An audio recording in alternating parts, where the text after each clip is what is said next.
Welcome to The Long Way Around. My name is Malcolm Byrne. You're listening to WKNY, Radio Kingston, 1490 AM on your dial, 1079 FM, and on the internet at radiokingston.org. Welcome to the show. I hope you're all doing very well into this next year. I'm joined tonight in the studio, a very special occasion, actually, with a group that I've been enthusiastically listening to for the last couple of months since they put out their album, and only a few short weeks since its release in the key of WTF, has been getting great reviews and airplay on the indie charts. And the group that is joining me in the studio is called Journos, and that consists of band members Bryan Russo, spent close to 20 years working diligently as a singer-songwriter in the mid-Atlantic region of the U.S., sharing the stage with more than 30 national recording artists, described to have the bluesy depth of young Tom Waits or Billy Joel by Grammy-nominated producer David Ivory. Very nice. His previous independent releases received high praise from critics and listeners, including Penny's Pennsyltucky. I've been there. I've been there. Which was named as a top 5 finalist in the 2019 Great American Song Contest. Known for his biting lyrics, Russo blends profound storytelling with a glint of satire, and he isn't afraid to let his raw and emotional vocals set the stage.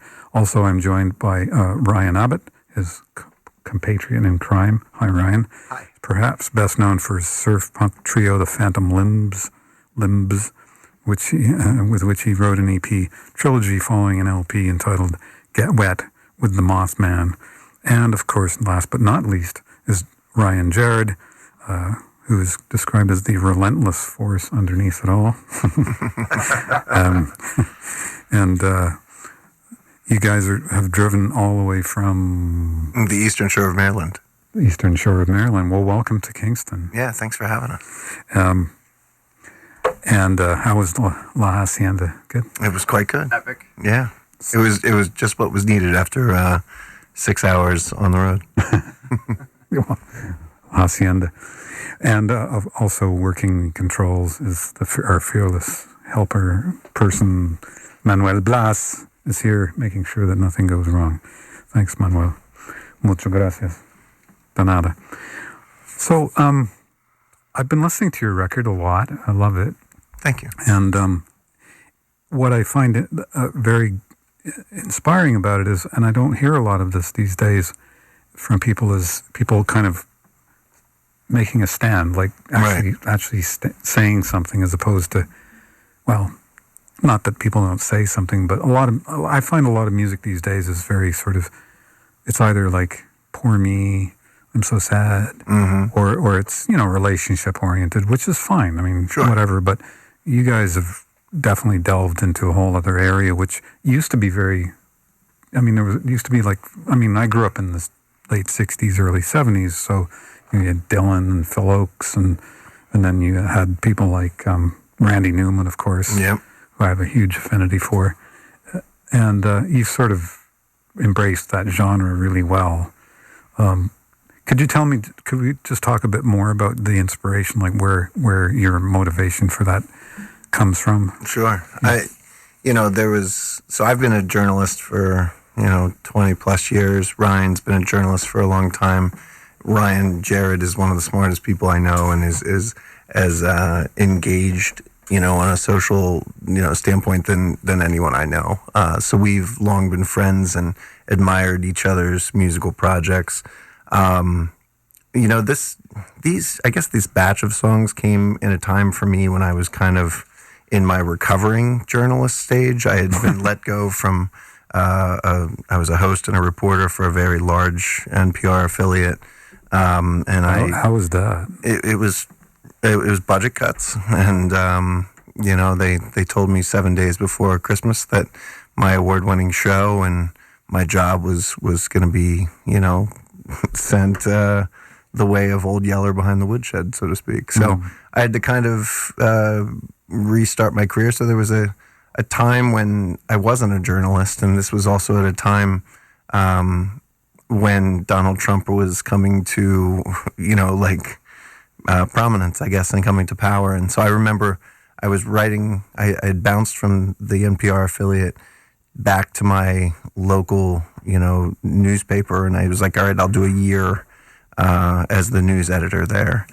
And during that time is when Trump came to town, literally to the local high school, and they, were taking the journalists, and it was a big event, and, local politicians that we had interviewed and had respect for were spending all this money just so they could get on the stage behind him so they could be on the local news.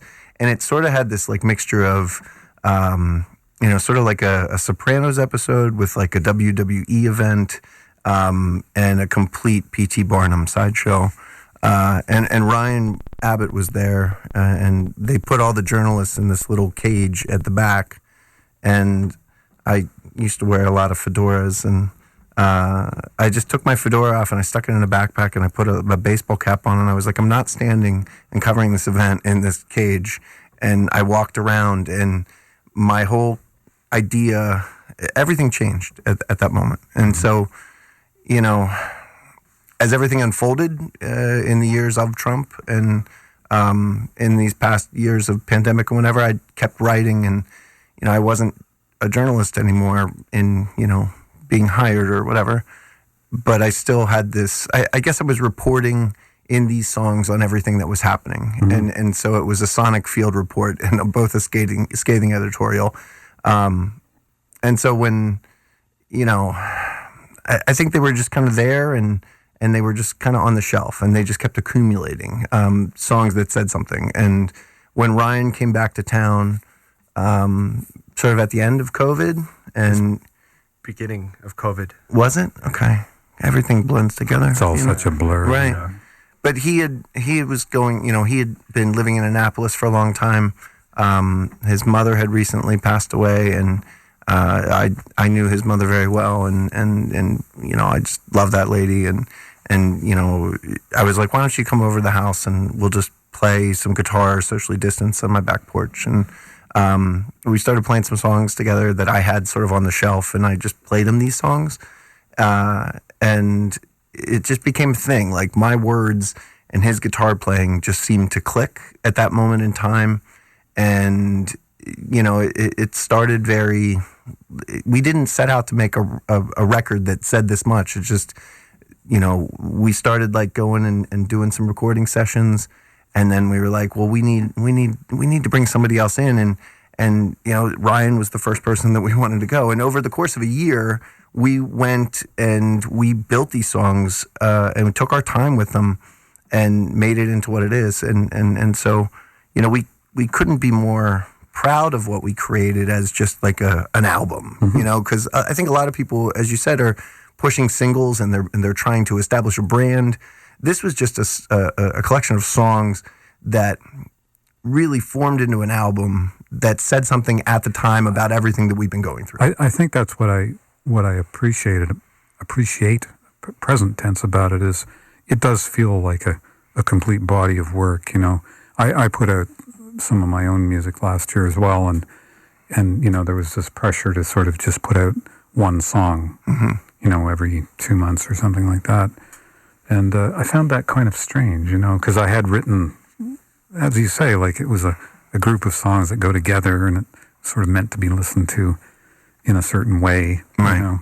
And I understand, like, people their listening habits are different and stuff, but still, you can only try, do your best. We do our best. But why don't we start off with a song, like because we're here, you're here with your instruments, and oops, what the? We'll try and pare down one. I think this one is a good mixture of sort of capturing a feeling of what we were all kind of going through at the same time, and also saying something about the time that we were living in. So, I think it was my wife that was like, writing a song called "Something Worth Feeling Again," as we're all kind of, turning our worlds back on their head after 2 years of exile is something. And what's the name of the song? Something worth feeling again. So we'll okay. pare this down to an acoustic kind of thing. All right.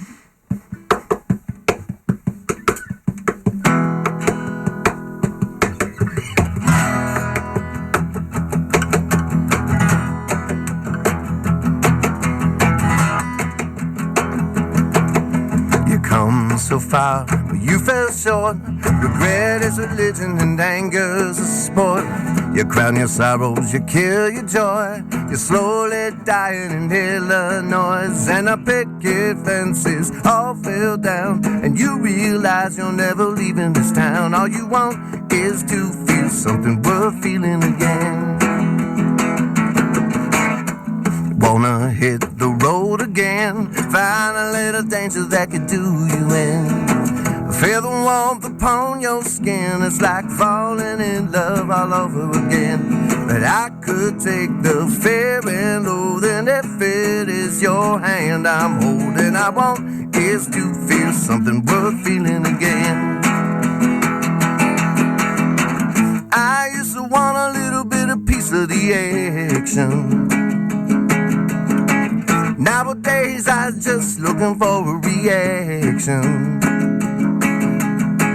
But I'm never gonna find me satisfaction without your love, without your love.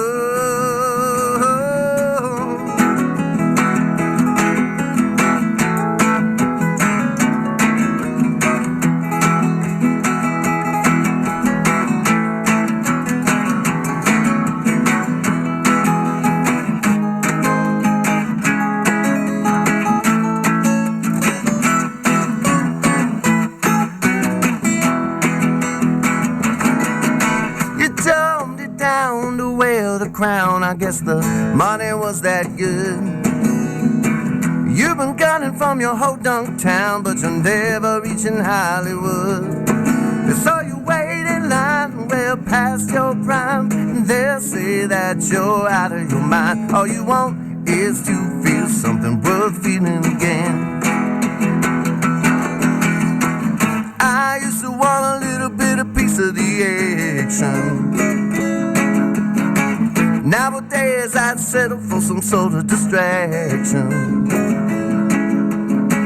But I'm never gonna find me satisfaction without your love, without your love. But before we walk into the light and our whole lives are rushing by, all I want is to feel something worth feeling. All I want is to feel something worth feeling. All we want is to feel something worth feeling again. Yeah, all I want is to feel something worth feeling again. Well, as they say in your home country, estupendo. That was fantastic. It sounds great too, by the way. Thanks. I think Manuel, you're doing a spectacular job. Very nice mixing. I like the little effects and stuff you've got going there, by the way. Guitar. Thanks, sir. So, have you guys been playing live much at all, or? A little bit. I mean, like I said, we were really doing this record at a time when there weren't very many gigs. Yeah, I know. And so we just said, okay, let's just take our time with it and do everything that we wouldn't be able to do when, we'd be working and playing a lot. And that's, everybody was available, so we could have people come and sing backups and come to the studio for a night. And that was kind of the approach, right? Where did you record, by the way? We recorded in Sweetfoot Studios in Easton, Maryland, by a fella called Shay Springer, who does a lot of Americana-influenced music in that area. So there's a big singer-songwriter scene in Maryland, Annapolis, Baltimore, D.C., and Sweetfoot really catches the what I like to call the empty space of a recording. It becomes its own character, and I think for these songs, that's what we were really going for, right? Because the message Brian is almost bludgeoning you with. So the music has to be a little bit more of a vehicle rather than its own weapon. And Sweetfoot really got that empty space, which became another instrument in the songs. Yeah. Easton's also like, it's not a flashy town, but there's been some really significant records that have been made in Easton.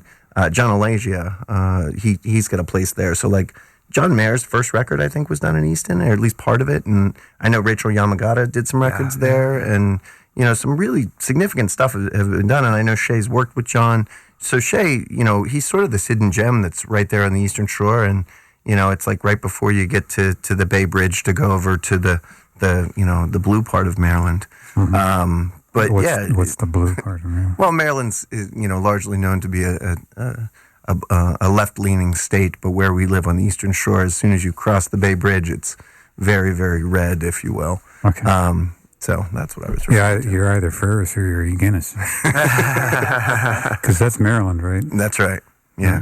Come here's versus from here's. West Virginia, Maryland. That was the dividing line. Yeah. Back in them days. And I think like we really started to scale the songs once Ryan Jared came in, and like I remember when he first put the drum beat on Something Worth Feeling Again, and it just started to feel big and all of that. And we tracked in this room, big room, and we did all the organ parts in Shay's garage and ran wires out there, and so it was a very cool way to do it. I've done other records in very big studios, and this one just felt like the way that we should make this record. Cool. Yeah. No, it comes across for people who are perhaps just joining me. I'm being joined in the studio by an exceptional group called Journos, and they're playing their songs live for us in the studio.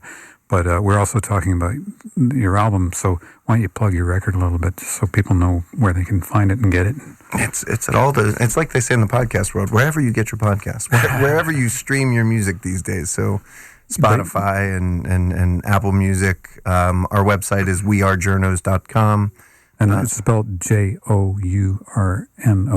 by the way, just for people who know. Yeah. And what I actually read somewhere the dictionary definition of the word, but why don't you tell me? What, for Journos? Yeah. Yeah, I used to live in Scotland, and Scotland. Yeah, in Scotland. I'm a Scotsman myself. Oh yeah. Well, sort of, not really. Yeah. I can do the accent. You can a little bit, then, yeah. I've got a kilt. Do you? I do. Aye. And I used to do the Highland Fling. I'm not kidding. Oh, the games, yeah? No. With the swords and the... I'll do a little dance for you. Yeah. It took me... I lived in Glasgow, which, the Glaswegian accent is probably... the home of the deep-fried Mars bar. Oh, my God. I think most Scottish cuisine is built on a dare. But it was... I love that place so much. Although I will say the first couple months I was, 21 when I moved there to finish my last semester of college, and I lived in a flat behind a Royal Sick Children's Hospital, and the like insane children used to live there, so all the walls were pink and my bedspread was pink, and it was very jarring. But it rained so much there that November came around after months of living there, and I was like, why am I so depressed? Why do I want to just drink gin and listen to Morris? Why do you think they invented Scotch whiskey? Right, exactly. Yeah. But yeah, the people in my classes that would refer to journalists as journos, and so I just that sort of slang that you always kind of keep up, and so it's kind of a Scottish thing. Yeah. Hey, you're a journal, are you? You're not an artsy. Yeah, you're not an artsy, right? I think it's widely accepted as a practitioner of journalism, right. A journo. It sounds kind of Greek or something. Yeah. So we just this seemed like a very observational record, and to me, telling what you know and what you see can be very much as songwritery as it is journalistic, and so it just seemed like it was the right kind of feel for what these songs were. Well, it's kind of a tricky business, I myself, as being a songwriter, also I've gone through phases where I've written, tried to write songs that were a little more sort of observate. Is that the word you just used? And I never quite could pull it off. So I have respect for you being able to do that, because for me it always sounded sort of not quite as sincere as I thought it should. Bryan has just a knack for stuffing a lot of words, but words that have a lot of meaning as well, and making it make sense and making it cheeky and not vitriolic or there has to be poisonous. a little bit of a lightheartedness to it. And to go back to what he was talking about when Trump came to my high school, He did what? He came to my high school. Did what for? Like Show me on the doll where? No, It was a rally. It was a rally at our high school because one of his campaign higher-ups was also an alum of Stephen Decatur. And I was working as a journalist in D.C., and I called my editor and I said, you've got to send me back to high school. I've got I know this is the setting of an early 90s like rom-com, right? But I had known Bryan from playing music in the area for years and years, and here we are with our press passes caged up in the back of my high school gym, and the press officer tells us, you guys have to stay here the whole time.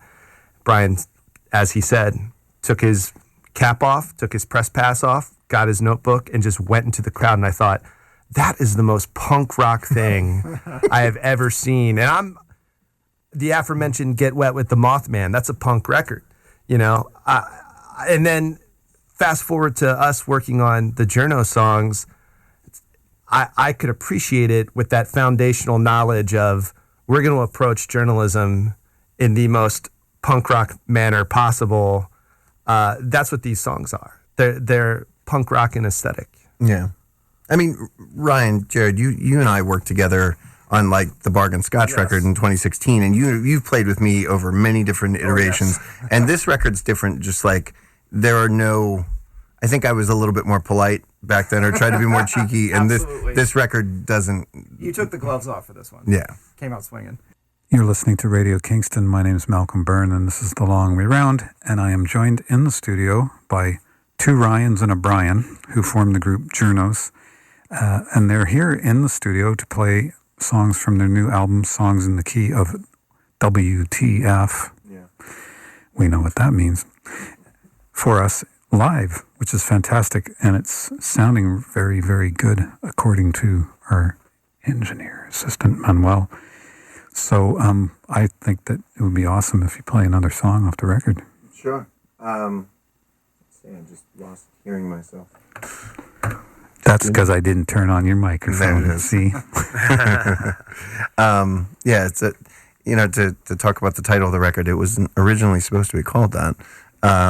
And as we started to shop it around and got some interest in it, I think the phrase in the key of WTF was sort of a line as a description of it, and I think it was the publicity company, and talked with our manager, and they were just like, this has to be the name of the record. And the more I thought about it, I was a little reluctant at first, but the more I thought about it is like every journalist friend that I have throughout the entire country has, and probably everybody I know throughout the entire country has all asked themselves in the last 7 years of weirdness, whether it be political or just the global pandemic, they've all asked themselves, WTF is going on? And so I think it was just a vibe that, I'm glad that we changed it, and I'm glad I wasn't like, drunk on my own ideals of what I thought that the record was supposed to be, and I was willing to change it.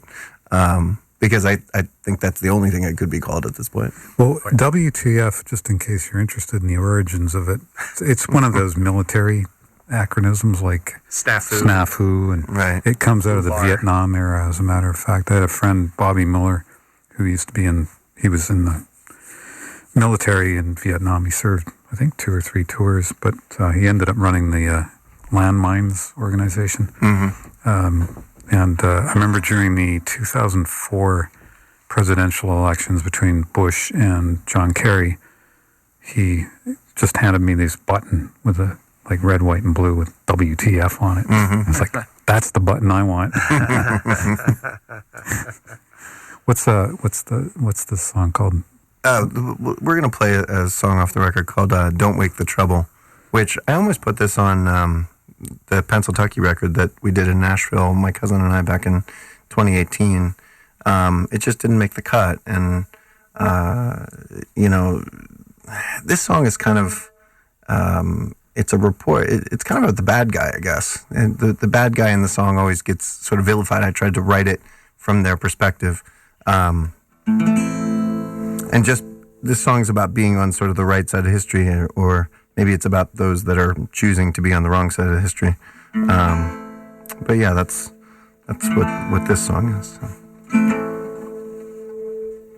She brought a shotgun, microphone to the revolution. And all the soldiers, they were on their phones. Self-portraits were all they were shooting. 'Cause it ain't hard truth or fake news that'll take down these great institutions. But it ain't got a country when you're talking about money. Just follow it, you'll see what they're doing. 1, 2, 3, 4.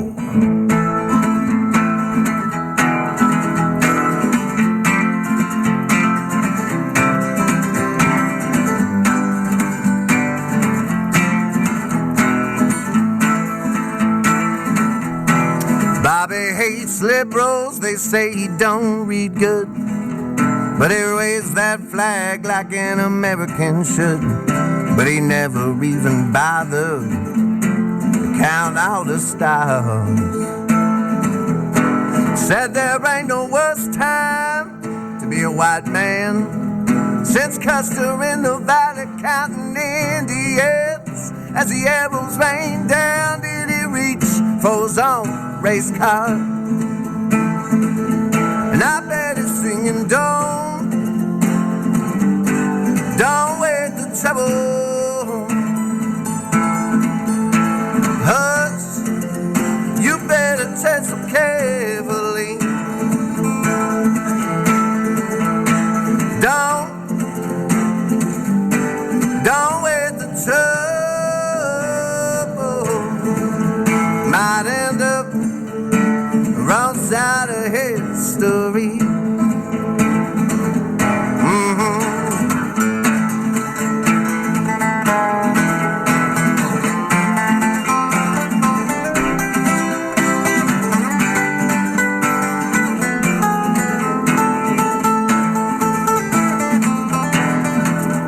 That frat boy, he's dealing roofing now. That lady killer called Johnny Fenton now. He's the undisputed king of the wretched midnight scene. Poetic justice hollered me too. He's served a couple years down in cell block 2. He's finally learning what it's like to feel like one of his queens.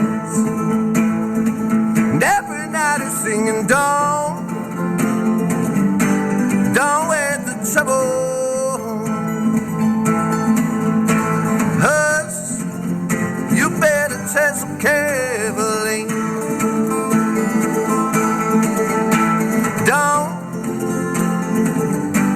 Don't wait the trouble. Might end up wrong side of history. You'll be history.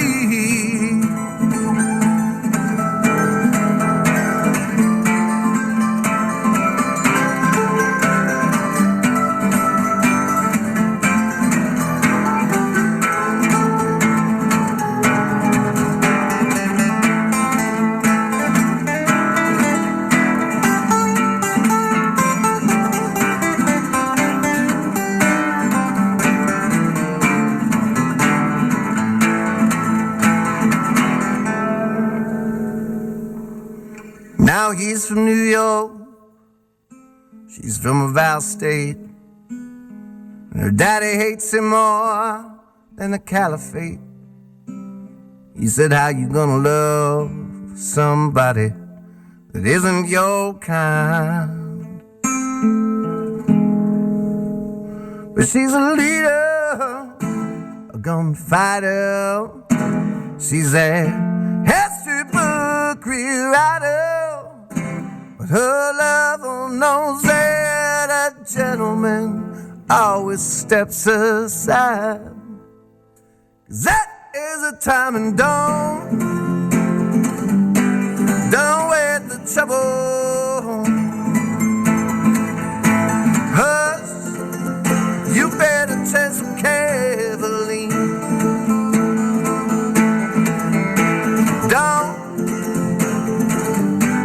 Don't wait the trouble. Might end up outside of history. You might end up on the wrong side of history.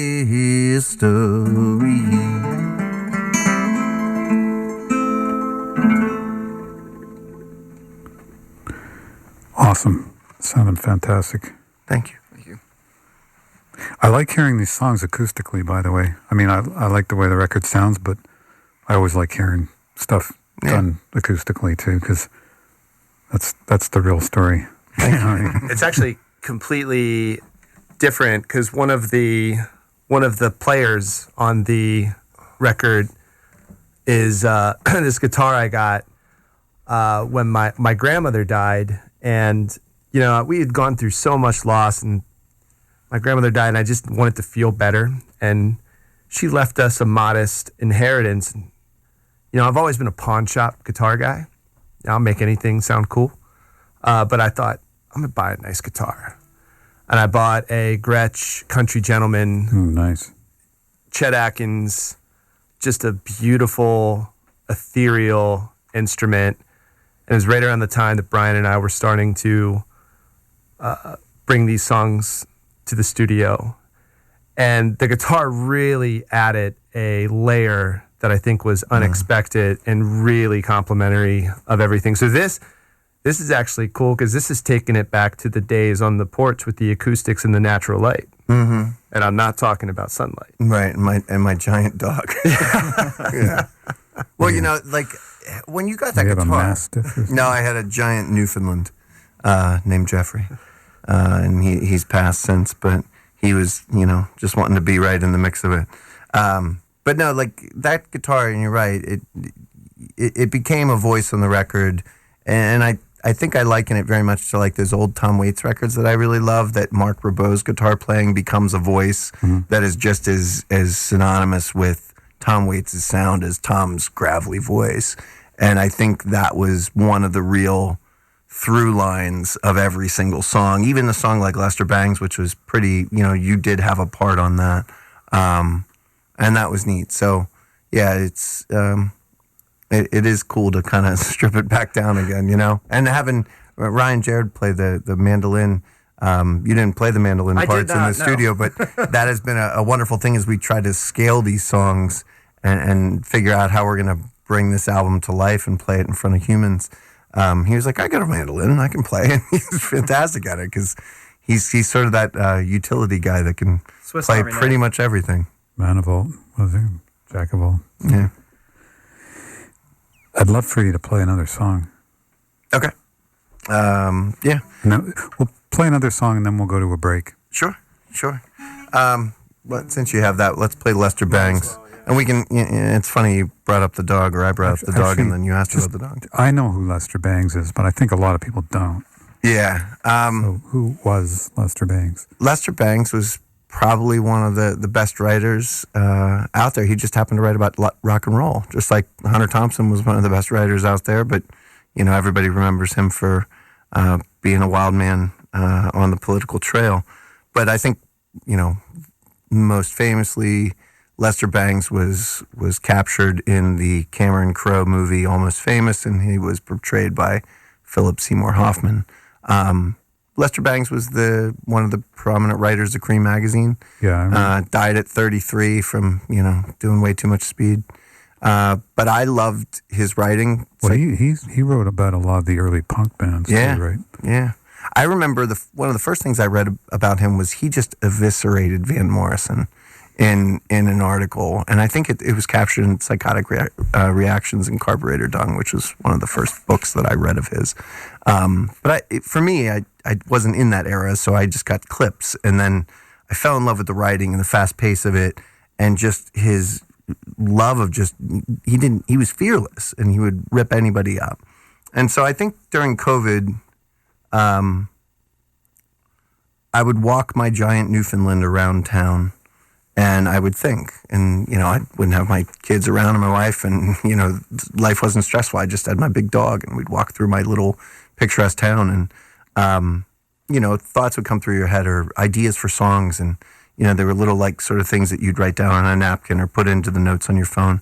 And one particular night I had this idea of, what if Hunter Thompson was here writing about Trump right now and everything going on in politics? What would it say? What would it be like? What if Lester Bangs was here to write about, these breathy pop stars that aren't saying anything about, music today? They're just, I think he would probably get another career at this point. Right. But then I didn't want to be angry about it. So I think at the time, since we had done the record at John Prine's studio in 2018 for Pennsylvania, I just fell in love again with John Prine's music and Todd Snyder, and the really funny way and satirical way you can turn a phrase and have it, still hit with, a lot of force behind it, but it's still funny. And so I wanted to make the song a little bit funny and a little bit cheeky like John Prine would do. So I made Lester Bangs the dog. and Lester, come in. Yeah. I just thought it would be funny that the idea of, a dog hating everyone but their owner, in a way that Lester Bangs almost seemingly hated everybody. But the joke is that if you've ever seen my, giant Newfoundland, he's he's the most lovable dog in the world. Like, he was the worst dog to have during COVID because he wanted to, hug everybody.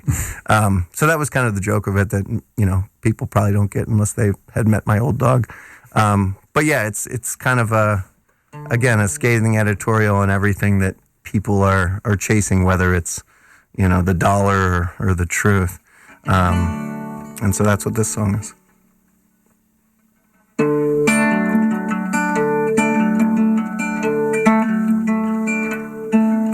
Now in the middle seat of an eastbound plane, I thought about hair metal and Kurt Cobain. How did a junkie and a genre of debauchery kinda smells like irony. You can blame hip-hop and R&B for the twanged out swill called pop country. The white boys getting freaky at the frat parties, they're now running Tennessee. They're singing monster ballads in the rain. Axl Rose has a thorn or something strange, and I'm walking with my dog, I call him Lester Bangs. He don't like nobody but me.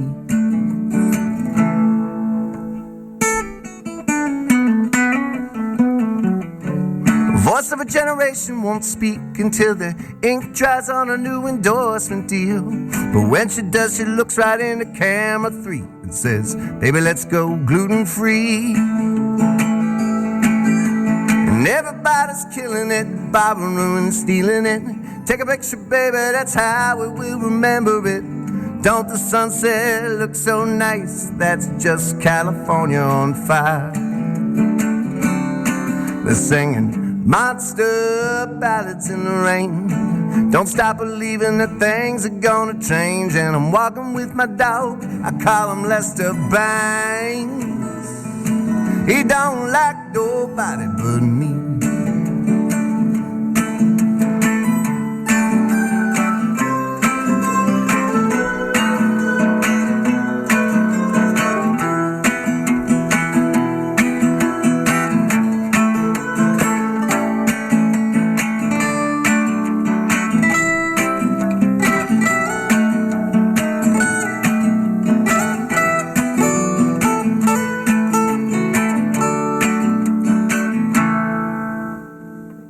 Now in the middle seat of a westbound plane, next to a kid binge watching Sean Hannity. He's saying something about freedom and democracy. Christ, keep it down, kid. I'm trying to sleep. See, soon you'll join a gym and bet on contact sports. You build a big McMansion with a wraparound porch, and it'll all go great until your first divorce. Ain't nothing fair in love and war. You'll sing monster ballads in the rain. Come on, feel the noise of going insane. And I'm walking with my dog, I call him Lester Bangs. He don't like nobody but me, that's right. He don't like nobody but me. Man, some nights I'm not even really sure he even likes me. Do da la da da da da da la da da la da da da. Long, long. R.I.P. Lester Bangs. We'll be right back after these messages. Stay tuned. And you are listening to Radio Kingston, Long Way Round. And my guests tonight are two Ryans and a Bryan from the group Journos, who are here in the studio in their actual persons, which is really quite refreshing and fun because during COVID, one of the things that we couldn't do was have people in the studio, including even me. Right. And it's just we were talking about this earlier off air, but the energy is different when you do live. It's like even in studio. You do what you do, and then you go out in front of an audience, and it's a whole other thing. It's also really cool. You realize the blessing that it is to drive into a new town that you've never been to. I've never been to Kingston before, and I was, because I'm curious, I'll put up so the blinds so you can see more. No, I looked up Kingston, and I didn't realize that this was the first capital of New York, and that the British burned it down in 1777. And I think it's really rebounded quite well. There's actually some controversy about that because I think that the Americans burned it so the British couldn't have it. So you're a Kingston truther? Well, I'm a truther. Okay. In all aspects of things. Because, strategically in military terms, it makes more sense because, you don't want to, leave much for your opponents. What's the story? You were just in Savannah, Georgia. Wasn't there something similar where they, I don't know, they lay down and then they didn't burn it down? And I forget which general from the Union it was, but he swept through the South and he burned. Well, it was Sherman. Sherman burned every city in the South except for Savannah because it was just too pretty. Yeah. I took the Midnight of Garden of Good and Evil tour, and I couldn't remember that bit of it. Old General War is Hell, Sherman. Yeah. It's such a beautiful place. I love it down there. I've been to Savannah a couple of times, and it reminds me in certain ways of New Orleans, although it's different. But specifically in the way that they let you walk around with open containers. Booze, yeah. No, it's more to do with the river. Sure. The proximity of, it's a river port, and it has that sort of, aesthetic. Plus the architecture is a little more French than anything else, of course. So. But yeah, there's lots of vomit on the ground. Just like New Orleans. But Europe is like that too. I mean, Venice is kind of a dirty city. I've never been there. I've, oddly enough, never had the inclination to go there. There's a lot of places I'd like to go. Well, New Orleans was on my list, my wife and I, to go to. I'd never been to New Orleans, and I play so much. I'm in love with that sort of New Orleans jazz music and just so much rhythm and blues and music that came and really found prominence there. But I've never been there. I lived there for 14 years. Right. So. That's why I was going to ask how long you were there. Yeah, I moved there to work on records with my friend Daniel Lenoir back in, I think it was 1989 or so, or 88. Actually, he was going to make his own solo record, which became this album, Acadie. So you went there to work and then you just stayed. What did you fall in love with the city about? Over? Because before that I had lived in Toronto, Canada for a while. And Toronto's a great place, but it's not a relaxed place on a certain level. Like what I mean to say is like in Toronto, you just, if you're walking down the street and someone's coming the other way, it's considered a bit impolite to say anything. Like, so people kind of avert their gazes and kind of give each other space, And I don't know, it's just a cultural thing. Maybe it's the Anglo aspect of it. But I remember the first night or the second night getting into New Orleans, and I was walking along some street or other, and some dude's walking the other way, and he's like, "Hey man, how y'all doing?" And I was like, "What do you want?" And I didn't realize the guy was just being friendly, And but one of my favorite quotes, this got nothing to do with anything, but after Katrina, I wasn't there. I had moved before Katrina happened, but my friend Jeffrey Treffinger, who still lives there, he was driving along Rampart Street, and this was maybe a month or two after, maybe 3 months after Katrina. And there was a couple of guys, like, there's like a median in between the streets, like big wide street, and he's at the stop sign, waiting to go, and he hears this yelling, and this guy's going, "Man," I'll leave out the cussing, but he's like, "Yep, him, goddamn Ray Nagin, goddamn mayor of New Orleans ain't done shit for me, bruh, and goddamn George Bush, he kissed my black ass," and all this kind of, he's just going off, like, complaining, and the other guy goes, "Man, y'all's looking for answers in the time of questions, brother." Oh, I love that. I had to put that in a song. So. Yeah, of course. But it's that kind of place where people just say things like that, just without thinking twice about it. But anyway, story time's over. You're looking for answers in the time of questions. That's really I know. good. It's like if Bob Dylan put that in a song, we'd be like, "What genius!" There'd be people with it tattooed on their arms.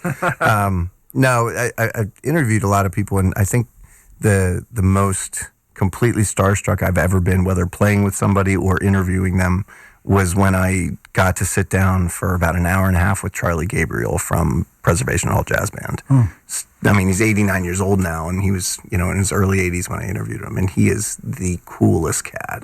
You meet a lot of people like that. When I lived there, the impression that I got was this place lives and breathes music. It's not something you do in your spare time, because I lived in the Bywater neighborhood, and you'd see kids coming home from school, and up here it's like they're all in the football team and stuff like that. But down there they're all playing like trombones and trumpets and stuff, like Trombone Shorty. I did 2 shows with him. He's one of the nicest guys. He's been playing trombone since he was like 3. 5. Yeah, I mean, there's pictures of him, like doing second lines and stuff. Well, that's why they called him that, right? Like, because the trombone was bigger than him, so they called him Trombone Shorty.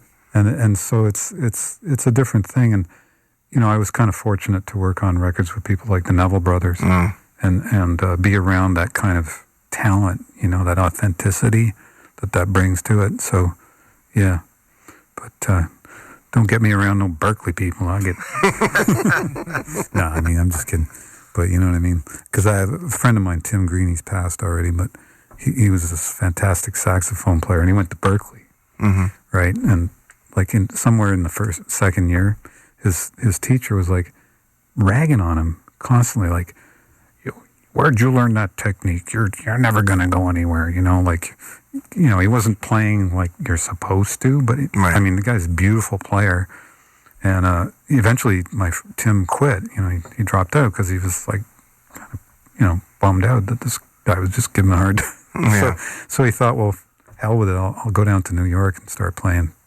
So he goes down to the city, and he ends up playing like at the Blue Note with somebody like Lester Young or somebody. This is years ago, and he's doing his thing on stage, and he looks out in the audience, and there's this guy like staring at him intently, and it turns out he's this old professor from Berkeley, and having a side of crow that he's eating. And after the gig, the guy comes up to him and goes, "Man, I love your playing. It's so amazing. It's beautiful. Like, what an incredible tone you've got. I like your technique." And Tim's like, "Do you remember me? Do you know who I am?" He's like, "No, do I?" He goes, "I'm Tim Green. I was in your class 3 years ago." Anyway. Yeah, it's funny. Sometimes it's circumstantial. Like, you say that, a quote like that, if Bob Dylan did it, it would be, a generational thing that everybody would know. And I feel like sometimes as an independent artist, and you spend so much time promoting the work that you do, just trying desperately to sift through all of the content that is out there to get somebody to listen to you, and then God forbid they hold that attention long enough to write something about you. And, maybe you make, a bucket full of pennies on the album so you can get to the next town and do another one. It's like you're sort of punching above your weight. And these songs, there's not a desperation. I just don't think they gave a rat's ass, if you will. They just they just had to exist. And hopefully, that makes, that resonates with people. Yeah, well, you've got some great lines, so... you mentioned something about perhaps playing something from the album. Should we do that now? Sure. What do you think? I would love to. Yeah. One of my favorite songs off the record, and for some reason I thought you were talking about Tangier.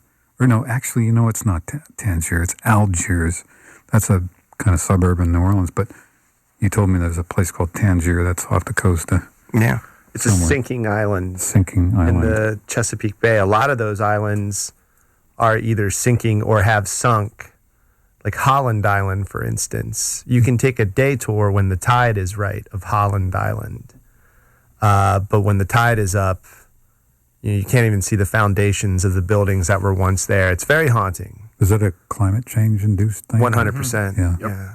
Yeah. And I don't want to speak too much on this song because Bryan did a whole story on it, and he tells a great story about the mayor in a golf cart. But the political, it drew the eyes of the political world for a moment, Tangier's problem, because it's sinking in real time. You can watch it just about.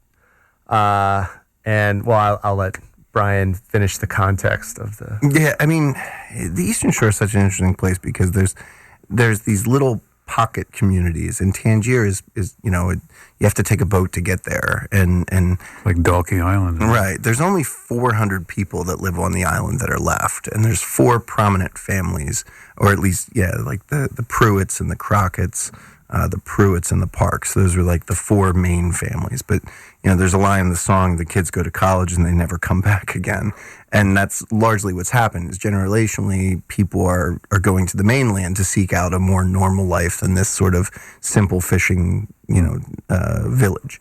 And the accent is very interesting there. They speak sort of like Elizabethan, and they all drive around on golf carts. It's a dry town. It's a wild place. But there's a place like that in Labrador in Canada. Yeah.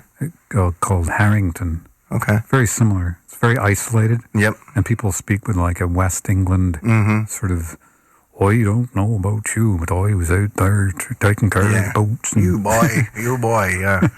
I had done a story on my old public radio show, and my producer at the time, she had a friend who made astronaut suits or whatever, so he had a lot of discretionary income, and he had a Cessna, and he came and picked us up in Ocean City at the airport, and we flew to Tangier.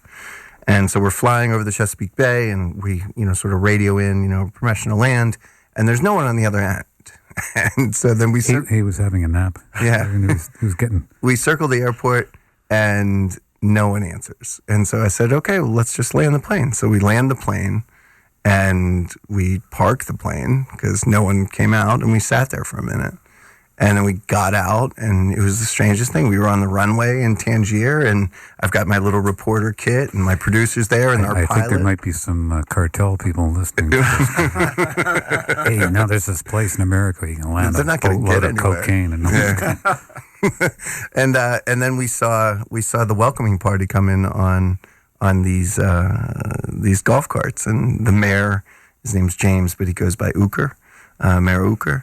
And during the Trump years, famously, Tangier and Mayor Uker have been going very hard trying to get the seawall built around them. And so there's been so much of a narrative about this multi-million-dollar, high-priced seawall that will save Tangier from the sinking of sea level rise and climate change.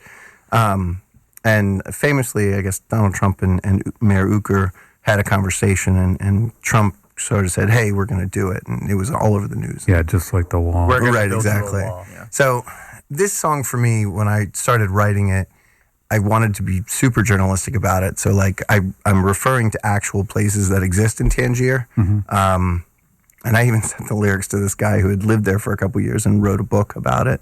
And I got it largely right, I think. But I wanted it to sound like a sonic version of kind of the Ken Burns documentary of when Tangier will inevitably have to be evacuated due to sea level rise and climate change.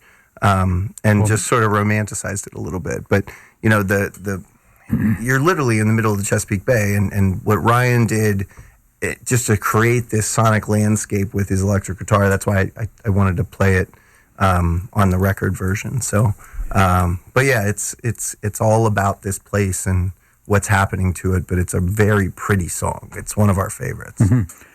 We'll go to that right. I just have to play the station ID, and then we'll go right into it. So this is Tangier by Journos.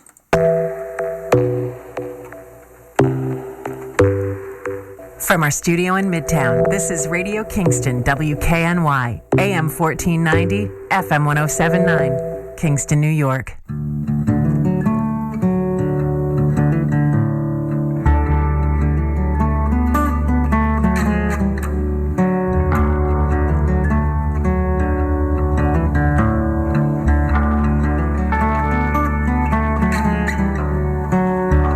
I am a tugboat and son of a fisherman. The kids go to college and they never come home again. I only have nightmares about hurricanes. And mainly Virginia, where things can change. They say that it's been coming for about 100 years. The life that they gave us is gonna disappear.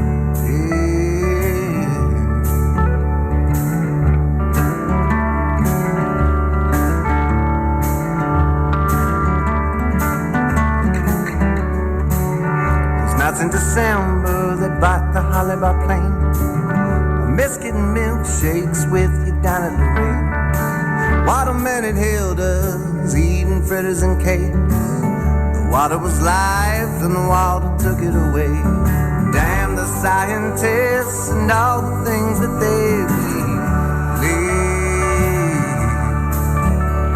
The cross on the water tower tells me that God can lead.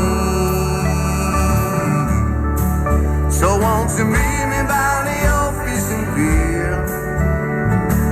You can see the lifeboats from here. I kiss you so sweetly, my dear. Gotta save old Tangier.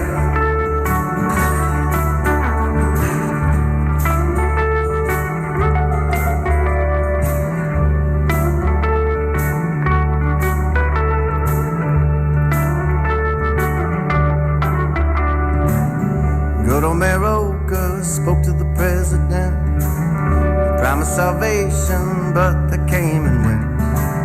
Said we'd get money, said he'd build us a wall, but you can't trust a mainlander after all. But maybe rising waters are just our ancestors' tears. 'Cause this life that they gave us is about to disappear. So won't you meet me by the old fishing pier? You can see the lifeboats from here. I kiss you so sweetly, my dear. God save old Tangier.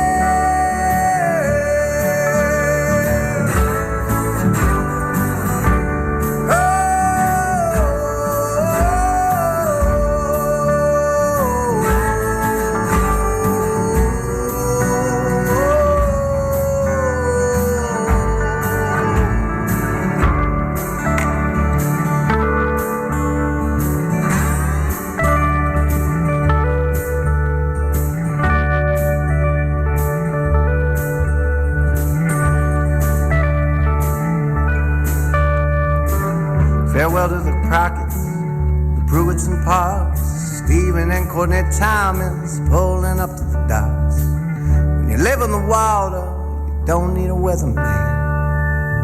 Farewell, little island, I hope to see you again.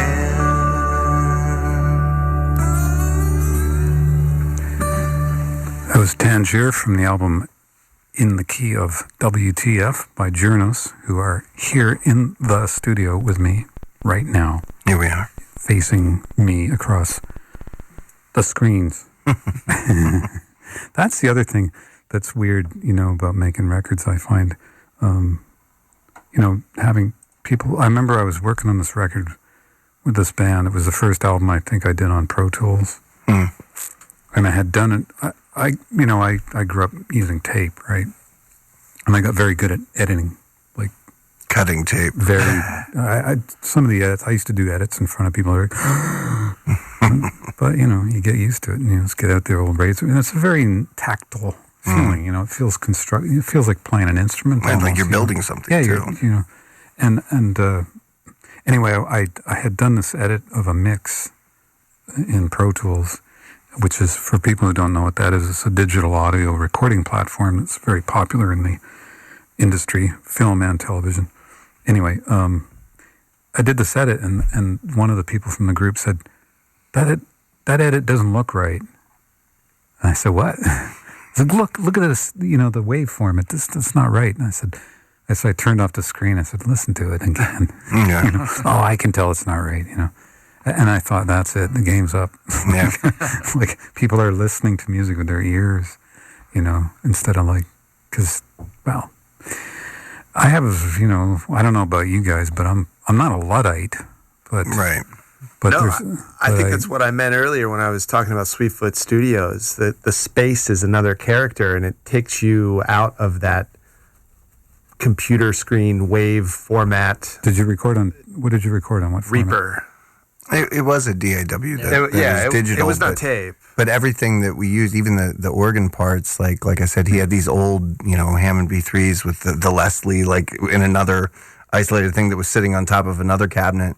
We ran wires out, and I spent a whole day out in his garage just doing all the organ parts, to the point that it was 3:30, and all of a sudden I look up from doing a take, and I had to talk into another microphone to talk with Shay, who was still in there.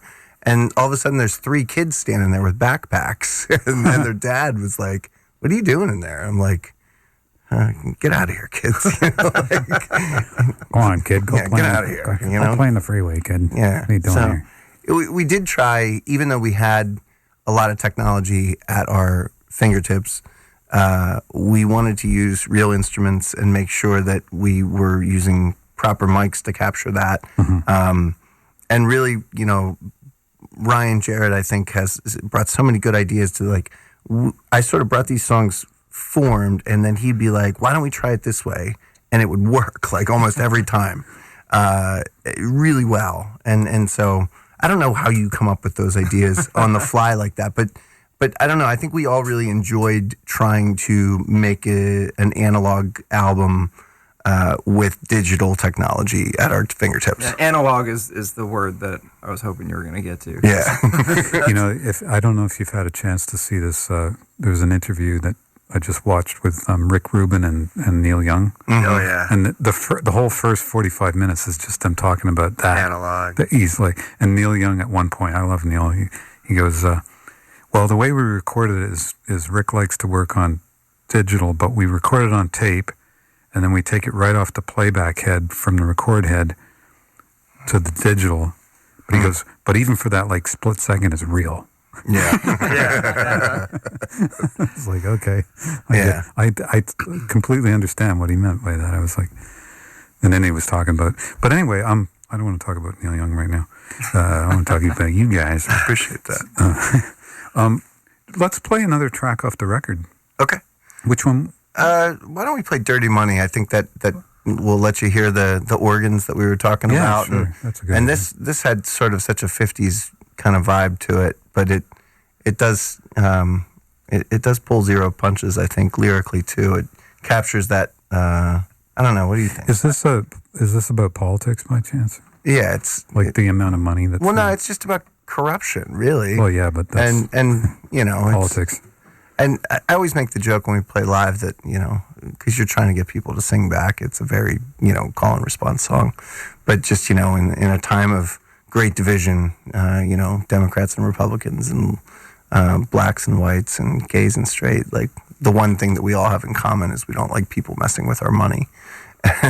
And so this is sort of a playful, poke, taking a piss at money and how it runs everything. And the fact that everybody is playing with a little bit of it, so we can't be too high on the hog. It's inescapable. Yeah. But there is, I mean, as an observational sort of, I'm an American citizen now, but I still have that sort of Canadian looking a bit from the outside. Yeah.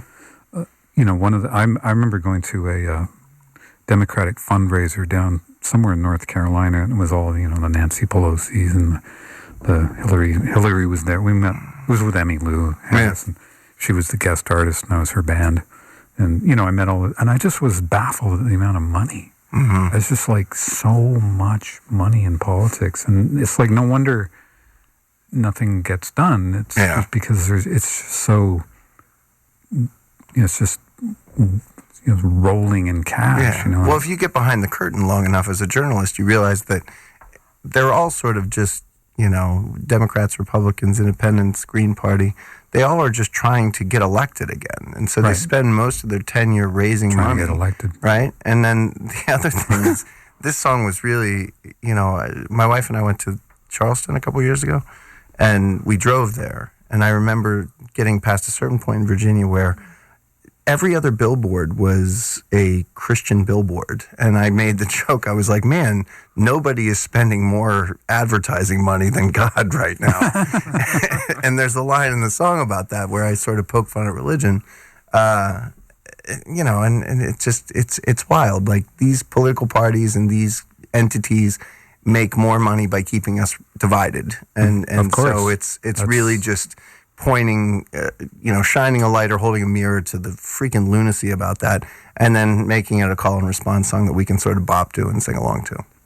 This is Dirty Money by Journos. I said, now, hey, that's dirty money. Hey, that's dirty money. It's a secret recipe that runs the whole country, 'cause everybody's playing with a little dirty money. Oh, it's a little piece of paper that's worth its weight in gold. Sometimes you measure up a man by how much that he holds. Sometimes it pays the mortgage, sometimes it buys your clothes, sometimes it buys a moisturizer right up on your nose. But everyone knows that there's work to be done, so you hustle hard until you get old. The boss man calls you hungry, so you chase it like a junkie, and you're inadvertently sell your soul. That's right now, hey, that's dirty money. Dirty money. Hey, that's dirty money. Dirty money. Oh, you call it like it is, it's a rich game, honey. Everybody's playing with the little dirty money. Oh, I'm on my way to Carolina, so it doesn't feel bored. It seems I know what's standing advertising money like a lord. He says be model Christians to reach some pearly gates. Gotta get to church on Sunday and fill up the mopping plates. For either curve and me, this whole industry never spend a dollar fixing these roads. Maybe we done met those discs just to make some list that the filthy rich preacher only holds. That's right now, hey, that's dirty money. Dirty money. Hey, that's dirty money. Dirty money. Oh, you might think that you're a high stakes playing gin mummy. 'Cause everybody's playing with the little dirty money. Whoa.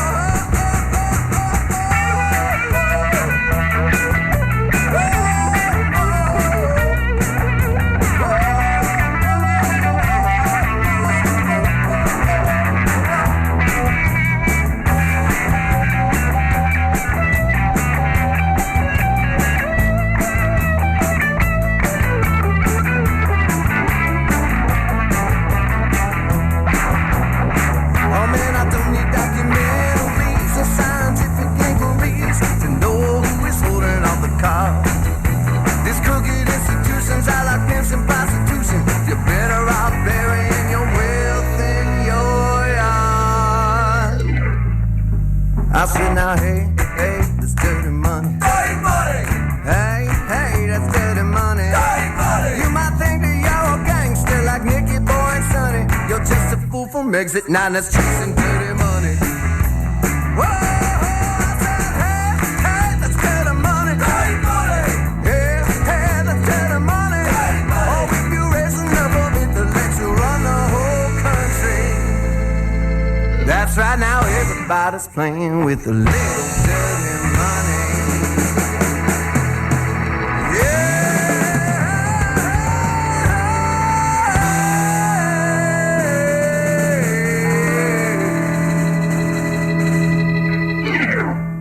That's Dirty Money from Journos. Yeah. What can I say Yeah. that you didn't just say better? Thanks. So are you guys are going to do any touring or anything like that, you think? Or We're certainly open to it. I mean, it's it all hard, happened really hard, really fast. You know, like the record came out and it landed on charts that we didn't expect it to, and it landed in places that we didn't expect it to, and it like keeps what? like, I mean, just at certain levels that we'd never been before with individual things that we've done. You know, radio started picking it up, but it was weird because like certain radio stations would gravitate to one song, but it wasn't necessarily the single, and so everything just sort of, it just took off and took a mind of its own. Well, that's cool. But it's still at the same point where we're kind of an unknown band, or an unknown band that it, you know, it's a crazy ocean of content out there, and cutting through when you are an unknown band is hard. So we'd love to do more shows, and we'd love to maybe have a band that is known. We'd love to, you know, do a couple shows and take a run with somebody up the East Coast, or, you know, out into the world there. We'd love to start there. We realize that this record, we're really proud of it, and it's good, but it needs more ears to keep its momentum, you know? And also, you know, I mean, not that would necessarily be, but I always found that the European market No, we'd love to go was, there. Yeah. I've played with a couple of different bands that, you know, like no one here had ever heard of Yeah. them. You know, you go play a gig in Germany or something, it was like packed, you know? Yeah. I think the Europeans kind of appreciate a certain different kind of aesthetic. And plus, I've noticed European audiences seemingly are more attentive. Like they're really listening. Like they'll come up to you after a gig, even like in places where they hardly speak English, and they're like, "Yeah, those lyrics are wonderful," you know. And you're like, "Wow, you're actually paying attention to the words. That's Yeah. cool," you know. I did find that with the Pennsylvania record that we had different countries would pick it up and they would write about it, and I would have to use Google Translate to read what the reviews were, and that was a very trippy thing. And so, you know, it's been really pleasantly surprising to have, like, feel like people are getting it. You know, it's not like we were just making a protest record. It was just like, let's celebrate the fact that things have been a little weird for a while, and let's say something and be proud of it, you know? Yeah. Well, I mean, it's also one of the things I've always felt about, you know, you still have to entertain people, Right. You know, to tap their foot, and, you know, like the call and response thing or something like that. You know, these are good vehicles to get people engaged. So, you know, even if they're not necessarily Yeah. listening per se, they're still feeling it, you know. What do we say? These are thinking songs that sound like drinking songs. Okay, well, we can go with that. Speaking of which, you want to play another one live? Sure. Okay, let's do that. You What you gonna play? want to do nostalgia? Yeah. Everybody thinks this is like I guess I did write it during the pandemic, but it's not really the quintessential pandemic song. I just think I wrote it at a time when everybody was lamenting during the pandemic about how everything changed, and how whatever they were longing for in hindsight was the perfect time. And I just thought, well, it wasn't that great then either. So, you know, nostalgia ain't what it used to be. And that became the line. That's a great. I like that concept. Yeah. So anyway, that's what this is. It's called nostalgia. Was the 19th day of quarantine. All the rich folks, they felt like refugees. Was an overwhelming feeling of despair. Lots of things you do for your family when the future is an uncertainty, to make sure what you got is still there.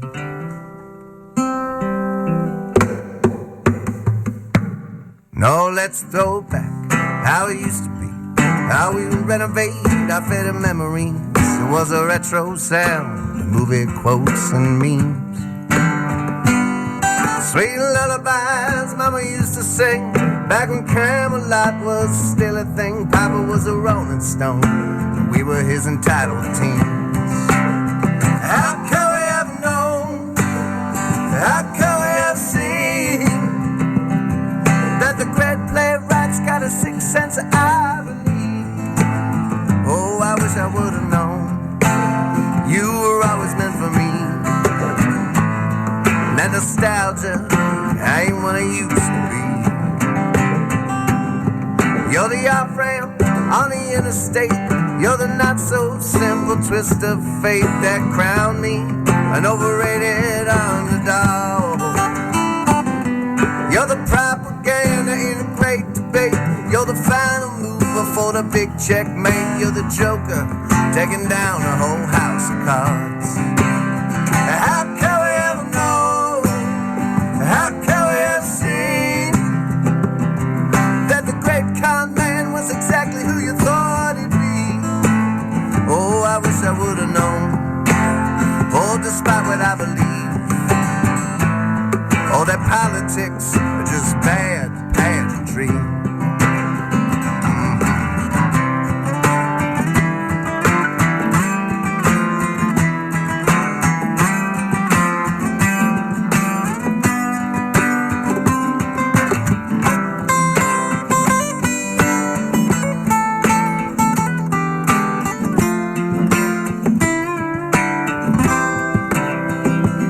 Like an author, tearing out the page, like an activist, becoming what she hates. We've all taken things a little too far.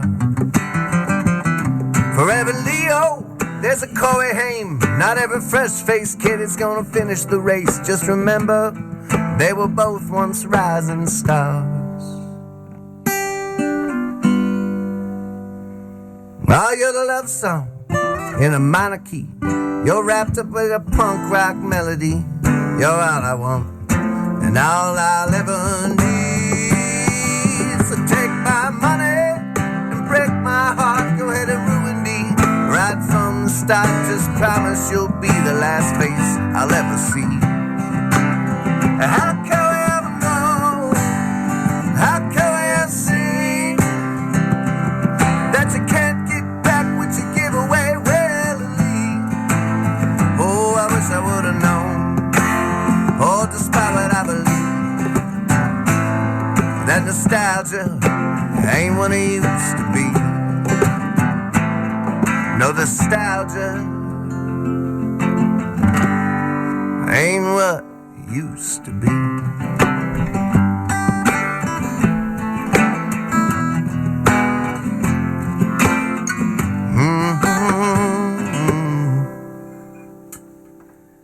Ain't that the truth? Ain't that the truth? Hi, we're back on the radio with my friends Journos, Bryan Russo, and Ryan. Ryan, Jared, Ryan Abbott. Yeah. How you guys doing? We feel good. We're happy to be here in Kingston. Alternate name for us would be the bewildered baristas. Yeah. Bewildered baristas. Dudes that'll make your coffee. Yeah. Do you know we have a thing that an annual event that we do here in Kingston that you guys, I mean, if you felt like applying, it's called O Positive Festival. Mm-hmm. Are you familiar with that? No. It's been going for a number of years now. I think at least 10 or 11, maybe longer, where essentially musicians like yourselves play, but instead of getting money, it's to kind of to promote healthcare. Instead of getting paid, you get like medical practitioners donate their services. Oh, okay. So a lot of times musicians get like fillings and stuff. Yeah. So Yeah. or a massage or something like that, and you play a gig, and it's a great event. That's cool. It's been going for a bunch, and I think they're doing it in other. I think they might have started doing it in San Francisco as well now too. Now, what's the scene like here in Kingston? Is there a vibrant music scene? Pre-COVID, there was probably more places to play in Kingston than there were in New York City. Oh, wow. For anyone like yourself or myself, Right. Like where you can just show up and play and Play what you want. yeah. Believe it. I mean, it's true. There were like a lot of. There's unfortunately a couple of places didn't reopen Didn't after make it, COVID, yeah. but the frustration with a place like Manhattan is that it costs you money to play the gig. Right. Like It costs money just to drive into Manhattan. it Yeah. costs money to breathe. That was 10 cents. Oh, there's another thing. Well, so many of the musicians that I think used to be there when it was the hub of everything in the music business. They've sort of relocated to other hubs like Nashville or Philly even, because it's more affordable to make a go of it. But I still have some friends that are still in that scene up there, and I don't know how they're putting it together, but they're incredible. Their art just keeps getting better, and they keep, existing. Like my friend Julia Haltigan. Where is she? She lives in Hell's Kitchen, and she's an incredible songwriter, and she does, theater too. Like she's doing Sleep No More and all kinds of places. And I think of it like, how in the world are you doing that as an artist? Like, Well, I mean, because I spend a lot of time down there, there's a kind of motivation that you get there.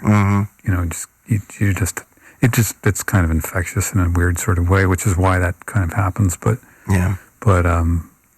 Yeah, I don't know. Anyway, could talk about that all night too.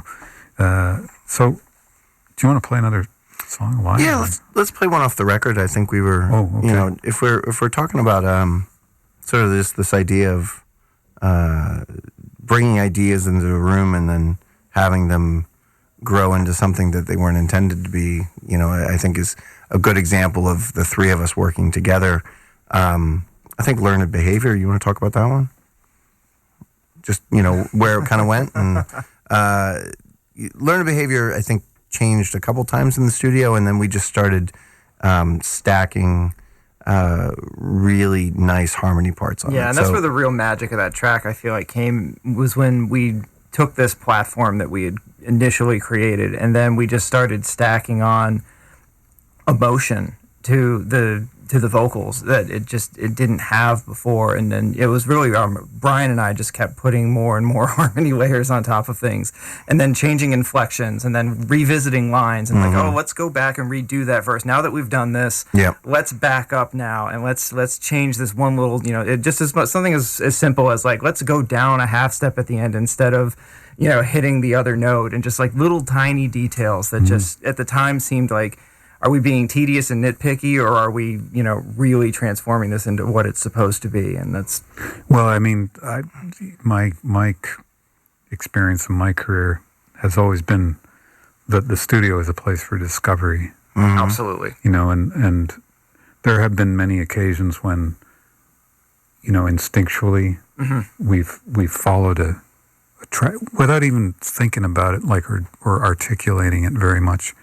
Just following a kind of instinctual feeling like this could go somewhere. And occasionally I've had situations where people were a bit nervous. They're like, what's he doing to our record? Like slowing it down a lot. Yeah. A song that people have been playing quite quickly, and you slow it down and put it in a different key, and they're, what are you doing there? But, it's that kind of exploration, I think, that makes great records. Yeah, I think it also highlights the fact that we had time, and we took our time with this. Like, we took a year to write this, and record this record. To do the whole thing. Like, never done that before. I mean, just comparing it to the record I did in Nashville at John Prine's studio with Emmylou Harris's band, we did that in 4 days. Was that the Red Dirt Dogs? The Red Dirt Boys. So that would have been Bryan. Bryan Owings was on tour with, I think, maybe Willie Nelson at the time. So Dennis Holt came in on drums. And it was Chris Donahill, Phil Madeira produced it, and Will Kimbrough played on it. So we had these amazing players, and that was that was crazy because that was the scariest thing I think I've ever done as a musician. You're in this room, David Ferguson's over there, and like, the guy that did Sturgill Simpson's records, and you're in this place and you're playing in front of these guys and you're standing there with an acoustic guitar and they're taking notes and you're just playing the track and they're taking notes and they're like writing up plays like, okay, we'll do a diamond and we'll cut it back through. And then we nailed all those songs in 3 takes. So it felt very manufactured. And well, that's kind of Nashville. It's kind of Nashville. And I had that experience, but I didn't necessarily want that experience again. So this was so much more fun for me because we got to take our time and it didn't feel so like, I will always be thankful to them for their performances. I love that record, but I love this record even more because we had that time to take to create something that I don't think I would have gotten if I took Learned Behavior to Nashville. It would have been a totally different track. I've always felt that doing what I do as a musician and as a record producer, I've never thought of it as a job. Mm-hmm. Like if I wanted a job, I'd have got a real one that pays real money. Yeah, with a return, or 401k and all the rest of that crap. But to me, What the hell is a 401k? Yeah, exactly. What the hell is that? But I always like that quote of Brian Eno's where he says, never stop playing. And he means playing, not like what children do. When you're a child, you play. Yeah. And then as we grow up, we stop playing and we become these adult things that are doing our thing. But the time to play is when you're in the creative process, wherever that may happen to be. Especially if you're making a record, you should. I think that if you have that attitude, What was so cool about the whole record, but really Learned Behavior and Dirty Money and a couple others was when I was a kid playing guitar in front of a mirror, just feeling the guitar over my shoulder, letting... Oh, you didn't do that. Oh, all the time. sang into the hairbrush, all of that stuff. Don't worry, I played air drums. But the Deep Purple. this was... I can still play all the songs off, we could start a Brooklyn bedroom Rock. band. Yeah. Air band. Where's your equipment? We don't need them. That's the new thing. It'll be a whole Spotify channel of just air bands. But We're an air hair band. Yeah. Ooh. but I have never played bass on a record. Yeah. And for me, playing bass on this record it took me back to figuring out an instrument and how it works in the song.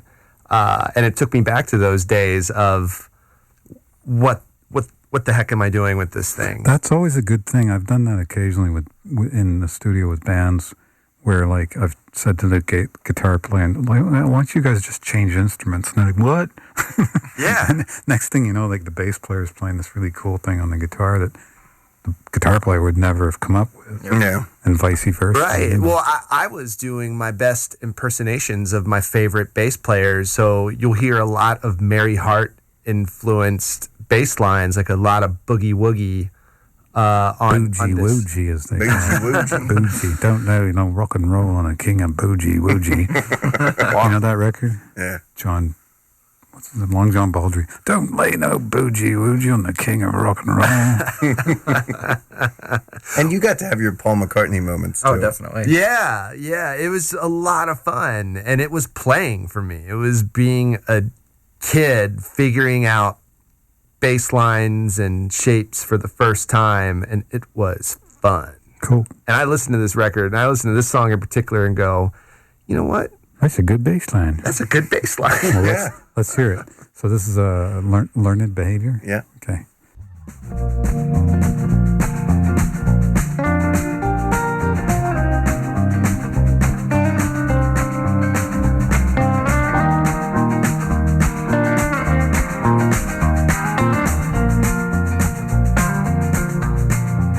It's in the way your voice quivers when it lies. It's in the way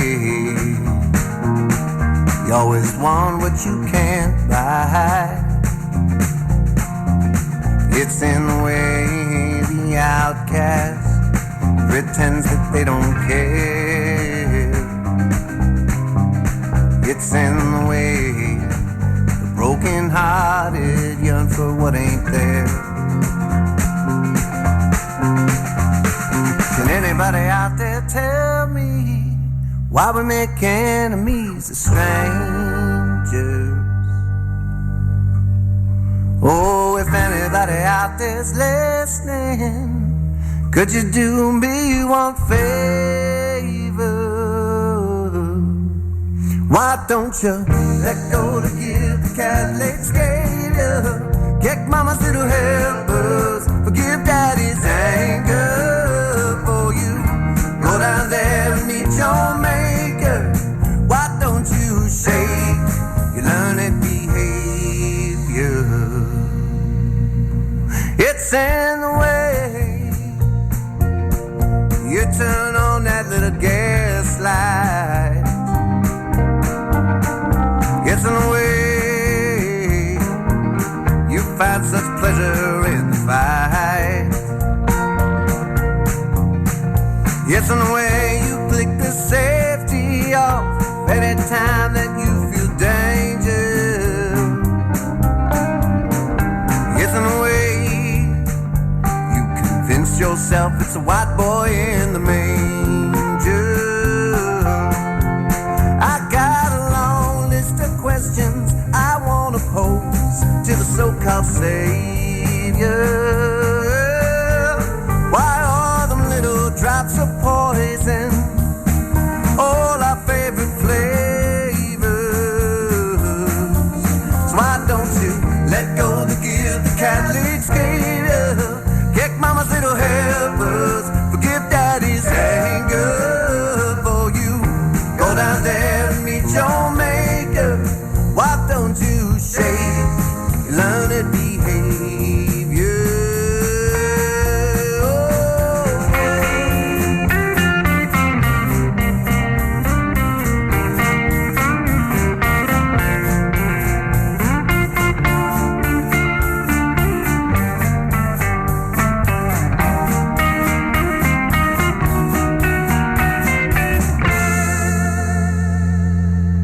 Why don't you let go to the guilt the Catholics gave you? Kick mama's little helper, forgive daddy's anger. Before you go down there and meet your maker, why don't you shake your learned behavior? Why don't you shake your learned behavior? Why don't you shake your learned behavior? Why don't you shake your learned behavior?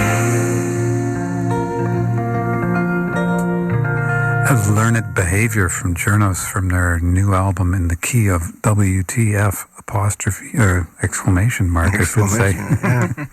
Is that the country gentleman on that song too? Yeah, it's the Country Gentleman's on the whole record. Oh, okay. Yeah. Just out of interest, if you're interested in semi-hollow bodies, Yeah. I'm a big fan of the Guild Starfires. Of course, I was considering that actually when I went with the Country Gentleman. I've got 4 of the damn thing. Do you really? That's how much I like them. About the company. But they're the country gentleman. I mean, obviously Chet Atkins, made that a famous guitar. But the Starfires were sort of undervalued. I think because the ownership of the company changed a bunch of times. They were made in New Jersey and then they were made somewhere else. But I have a 3 and 2 5s and a 4. The models. Yeah. And they're just beautiful sound. I mean, similar tone. It's very similar tone, and they're beautiful instruments as well. Why I went towards the Country Gentleman, I'm a huge Beatles guy.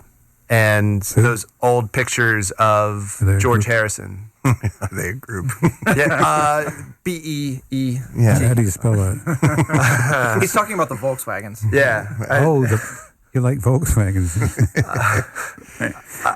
Just kidding. I'm a big George Harrison fan. I love George.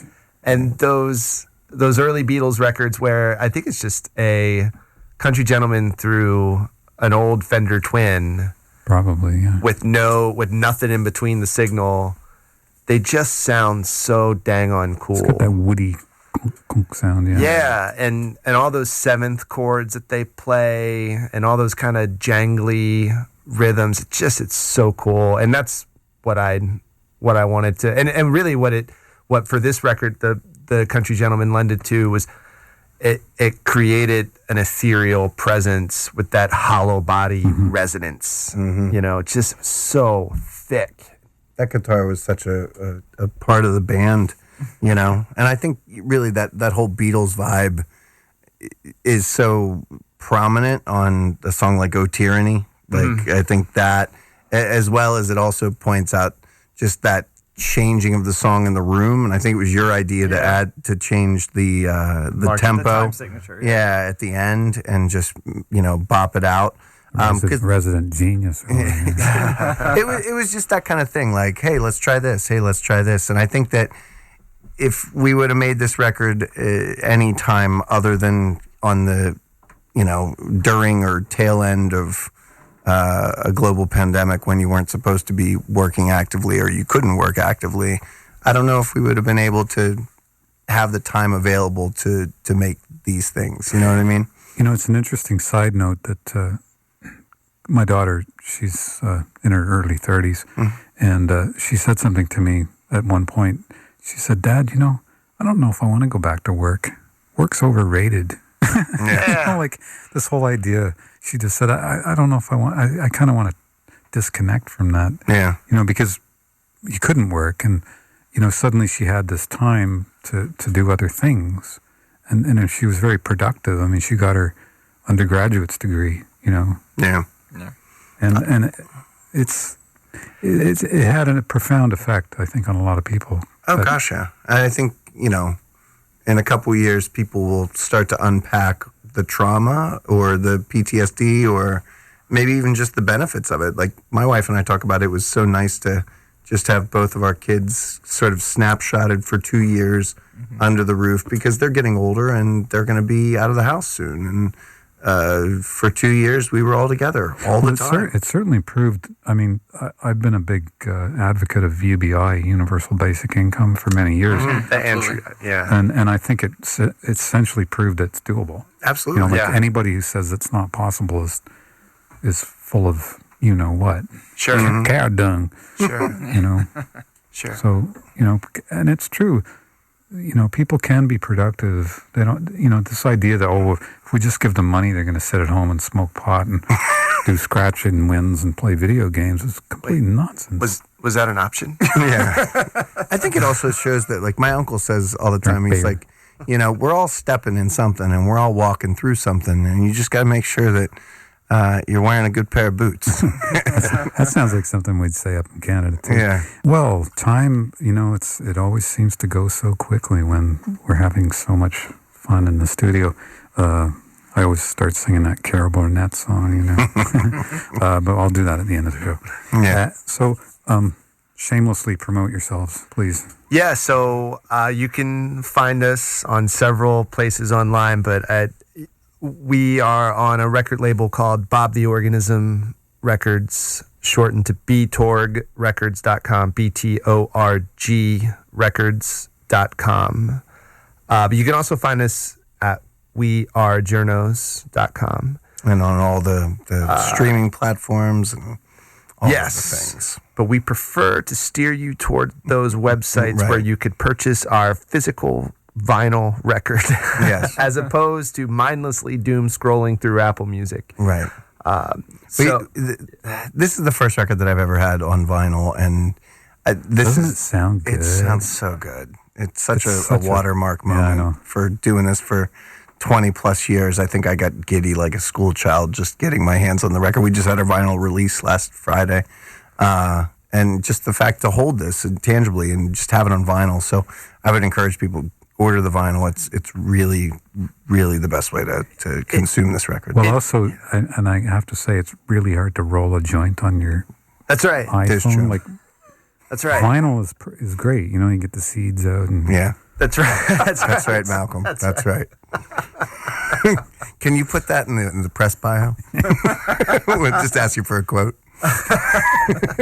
Sure thing. Journos records are Such good for records for rolling joints on. And Yeah. I think that's kind of the perfect, quote to have in our press kit. So, That's pretty much why I started writing and recording music. yeah. I mean, this is a way better place to land than where I started as a violinist playing orchestra music. So, it's way cooler. Well, I just like the process of dealing with the surly record store owner, who knows all of the indie releases and will judge you for buying the copy of the White Album. But taking it home, unwrapping it, pouring a beer, rolling a joint, opening a bottle of wine, whatever your vice is, spinning it, listening to it, having to get up and flip it to side B. It's a meditation as much as it is a ritual. Whereas, when I'm taking my recycling to the Walmart parking lot and I just throw on the latest Iggy Pop record on my iPhone and listen to it while people just Schlepping around your plastics. lifelessly driving by me with no regard for our human interaction. I will listen to music in that way, but I'm not really experiencing it the way I want to experience it. And that's what we have set out to do. And that's what our label is committed to doing. They're putting out all of their records on vinyl. And I think that's far more practical than CDs, which basically are just Coasters. throwing stars, prison shanks. I mean, you could do anything with a CD except play one because CD players don't exist anymore. Yeah. I had a kid come up to me at a show one time. I tried to sell him one of my CDs, and he said, I think my dad's Xbox plays these. And then there's the old first scratch. So, oh my God, my record just scratched. Yeah. You want to play O Tyranny? Yeah, let's play O Tyranny. Okay, let's play that. This is O Tyranny, Journos.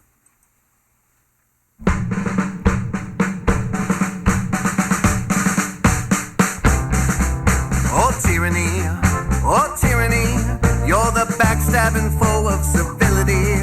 You're the perfect storm of the century. That's why I fear that you'll always be there. You're the reason the poor always vote for the rich, while the angry mob forms when you call out a witch, or you cast aside karma and you call her a bitch. There's no shame in your game, there's no glitch in your pitch. You're the PR that's ruined the press. You distort what is happening, profit up what comes next. Read my lover the comments and took her requests. Then we dance with the trolls in the place where they nest. Fear and consumption of death and destruction has made us all kind of deranged. Gentrification of our humble nation has turned white privilege into rage. Oh tyranny, you're the putrid dark stain on humanity. But the state of things is your ways and means. That's why I fear that you'll always be there.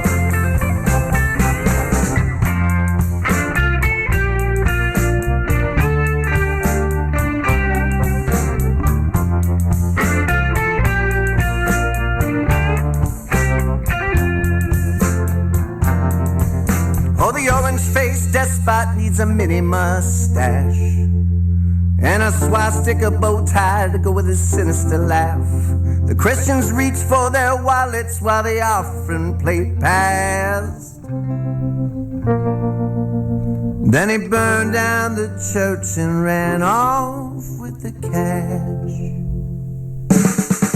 Oh, tyranny, tyranny, you made freedom a crooked commodity. The toxic and masculinity, that's why I fear that you'll always be there. Oh, tyranny, tyranny, you're the drunken old dad of democracy. The kids will all sleep peacefully. The dream that you will not be there. Oh, the dream that you will not be there. Oh, that dream that you will not be there. won't be there. You won't be there. You won't be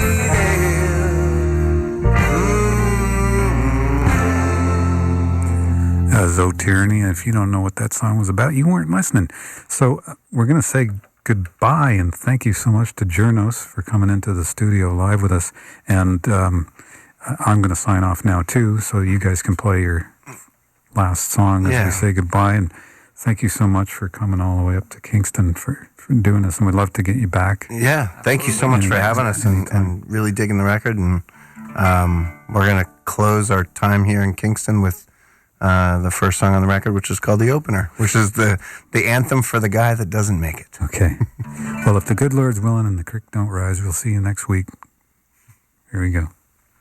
I am the opener, the guy you didn't pay to see. I'm the misspelled name in the smallest font that maybe didn't even make the marquee. I am the opener, I'm the pride of the minor leagues. Everybody wants to go to the dance, but no one ever wants to leave. Sha-da-na, la-da, sha-da-na, la-da-da-da, sha-da-na, la-da, la-da-da, sha-da-da. I am the opener, I'm an overrated underdog.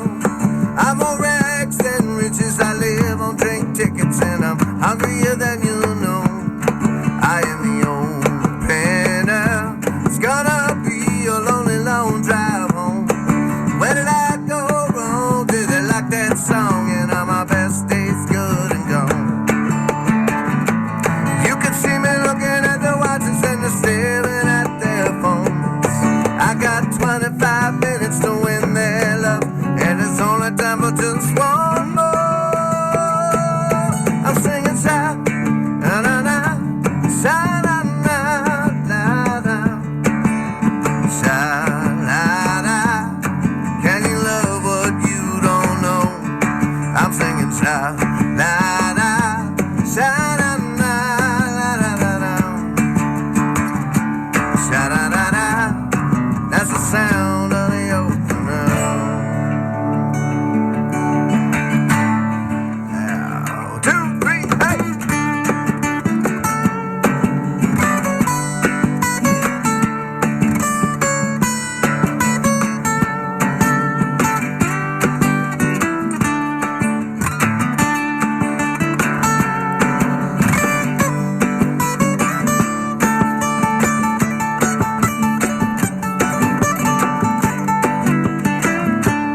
Oh, I'm the opener. I look like someone that you've seen before. I look like that guy in that old band, or that you and your lover once saw. Oh, I'm the opener. What the hell is a 401k?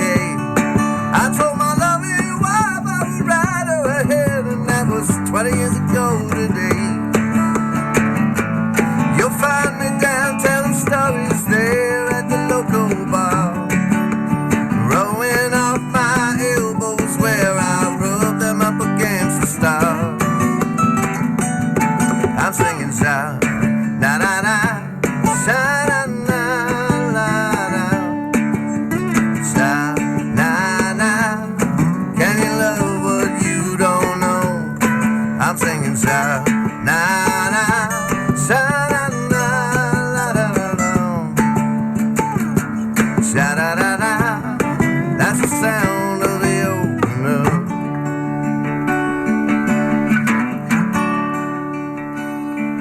Oh, I'm the opener. That's my time, I really must go. But I'll never forget all the time we spent. I love you. Enjoy the rest of the show. Terrific. Good timing. Thank you, sir. All right, guys. Thanks. Thank you, Mel. Have a Take care. Have a safe trip back down to the southern climates. Hope to see you again. Yeah, for sure. And like I said, check out the O Positive Festival because it's a good thing. Yeah. And it's, promotes healthcare, which is always a good thing, especially. All right, goodbye.